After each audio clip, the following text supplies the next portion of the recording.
বসুন্ধরা আবাসিক এলাকাকে সিটি কর্পোরেশনের আওতায় নেওয়ার যে সিদ্ধান্ত, সেইখান থেকে যাতে না সরে যায় সেই আহ্বান আমরা জানাচ্ছি। কারণ এই যে বসুন্ধরাকে যদি শৃঙ্খলায় আনা যায় অন্যান্য ব্যবসায়ী গ্রুপ, তাহলে তারাও শৃঙ্খলায় আসবে।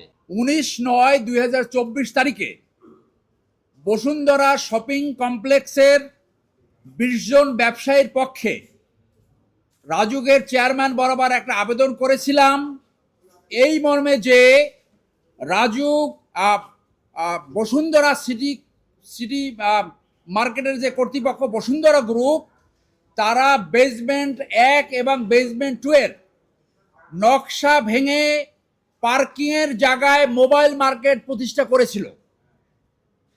বসুন্ধরা গ্রুপ চালাকির আশ্রয় নিয়ে তারা একটা সংশোধিত নকশা দাখিল করেছিল। রাজুক কর্তৃপক্ষ সেই নকশা প্রত্যাখ্যান করেছে। আপনি চালাকিটা দেখেন যে নকশা ভেঙে তারপরে সংশোধিত নকশা দাখিল করছে, মানে কত বড় জালিয়াতি। সেই ব্যাপারে রাজুক কর্তৃপক্ষ তাদের সাথে মিটিং করে একটি চূড়ান্ত রিপোর্ট দিয়েছে। আমাদের আবেদনের প্রেক্ষিতে তাদের অভিযোগ প্রতিকার ব্যবস্থা কার্যকরী করে সেইখানে দেখা গেছে তাদের রিপোর্টে তারা বেসমেন্ট 1-এ 11,547 বর্গফুট এবং বেসমেন্ট 2-এ 31,372 বর্গফুট পার্কিং জায়গা সরিয়ে অবৈধভাবে মোবাইল মার্কেট প্রতিষ্ঠা করেছে। রাজুক কর্তৃপক্ষ সেই মোবাইল মার্কেট সরিয়ে পুরাতন নকশায় ফেরত আনার জন্য তাদেরকে চূড়ান্ত রিপোর্ট প্রদান করেছে। আমরা আপনাদের মাধ্যমে এই যে অরাজকতা, এই যে দস্যুতা, সেইটা জনগণের সামনে আপডেট দিচ্ছি এবং রাজুক কর্তৃপক্ষকে, বিশেষ করে বর্তমান রাজুকের চেয়ারম্যান, তাকে ধন্যবাদ জানাচ্ছি। তারা আইনগত ব্যবস্থা নেওয়ার জন্য চূড়ান্ত নোটিশ প্রদান করেছে।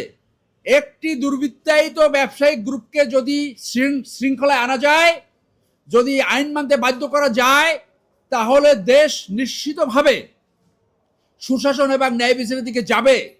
বর্তমান সরকারের কমিটমেন্ট হলো তারা সুশাসন ন্যায় বিচার প্রতিষ্ঠা করবে এবং সেই সুশাসন ন্যায় বিচার প্রতিষ্ঠা করতে হলে এই ধরনের ব্যবসায়িক গ্রুপ যাতে কোনো রাজনৈতিক ব্যক্তিবর্গকে ক্রয় করতে না পারে, যাতে কোনো মন্ত্রী এমপিদেরকে ম্যানেজ করতে না পারে, মিস্টার প্রধানমন্ত্রী তারেক সাহেব সেই ব্যবস্থা গ্রহণ করবে বলে আমরা আশা করি।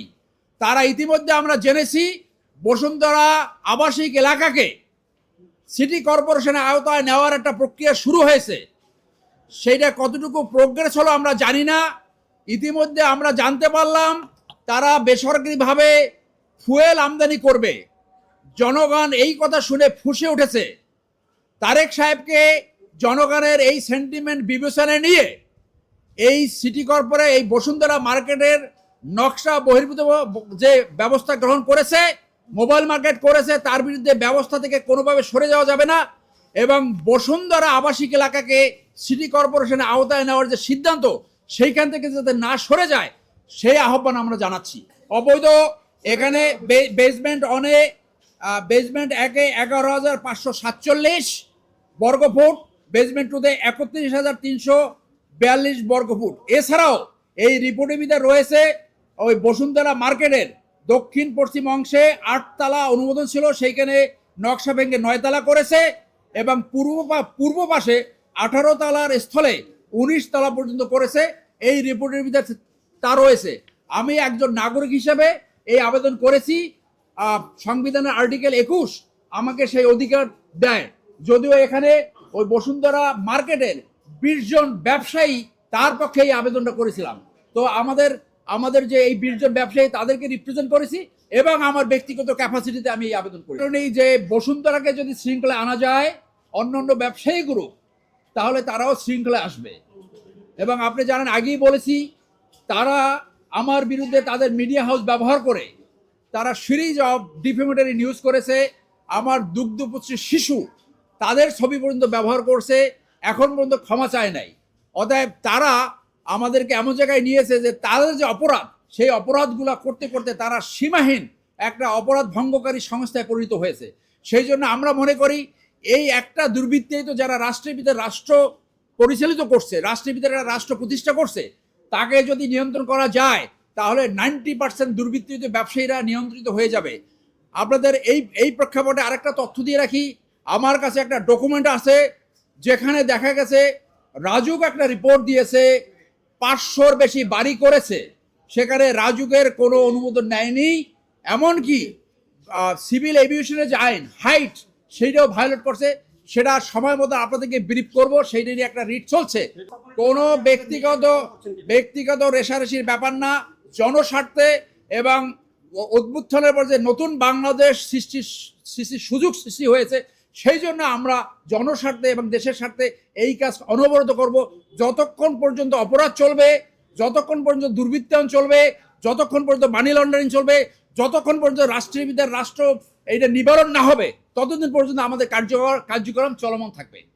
জনগণ যার যার এলাকায় মার্কেট, আরও বেশি সচেতন নাগরিক আসুক, আরও বেশি আর্টিকেল 21 তারা প্রতিপালন করুক, যে সমস্ত এলাকায় এই ধরনের নকশা বহির্ভূত তারাও আগায় আসুক, আমাদের চেম্বার থেকে আমরা সহায়তা দেবো।